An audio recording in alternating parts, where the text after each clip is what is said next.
Every business follows a lifecycle model. It starts as a startup, grows into a successful enterprise, reaches its peak, and eventually faces a decline.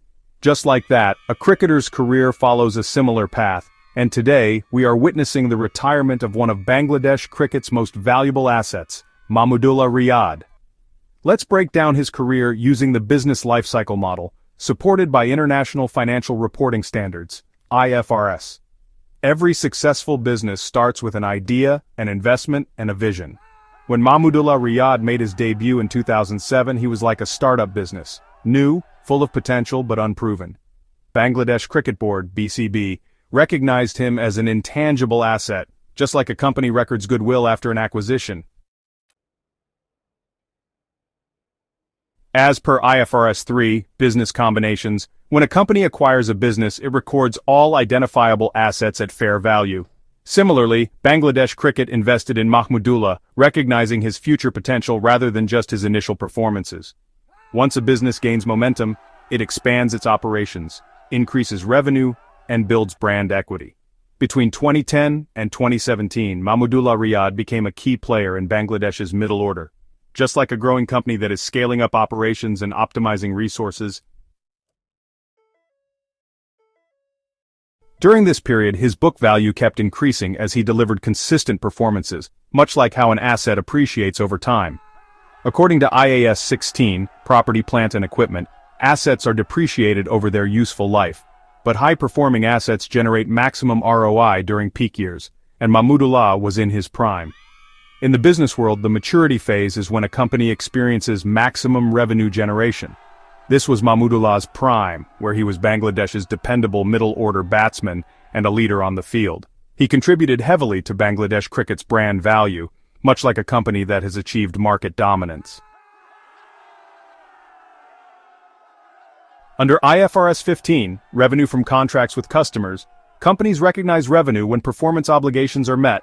Similarly, Mahmudullah's match-winning performances were his revenue streams, fulfilling the expectations set by fans, selectors, and teammates. But in both business and cricket, no asset remains at peak performance forever. Over the last few years, Mahmudullah Riyad faced increasing competition, changing team strategies, and declining form, just like a business that starts losing market share due to new competitors and technological shifts. As per IAS 36, Impairment of Assets, when an asset's recoverable amount is lower than its carrying value, an impairment loss must be recognized. In cricketing terms, criticisms start when a player is in off form. This meant he might be replaced from playing 11, indicating that his value to the team was reassessed. And today we process the final accounting entry, the official derecognition of Mahmudullah Riyad from international cricket. In accounting, when an asset is no longer useful, it is written off, but the goodwill and impact remain on the balance sheet of history. Under IFRS 9, financial instruments, assets are derecognized when they no longer provide economic benefits. However, in sports, a legend's legacy never depreciates. But just because an asset is retired doesn't mean it loses value. Many retired legends move into coaching, commentary, or management, generating residual value, just like companies that leverage their brand equity even after their core business slows down. Under IAS 38, intangible assets, goodwill and brand value are maintained even after an asset is retired.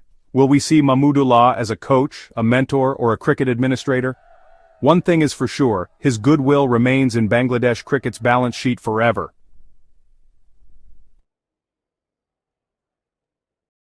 If you enjoyed this accounting-style tribute to Mahmudullah Riyad, don't forget to like, share, and subscribe Accounting School for more unique takes on sports, finance, and life. Comment below. What's your favorite Mahmudullah moment? Let's audit his legacy together.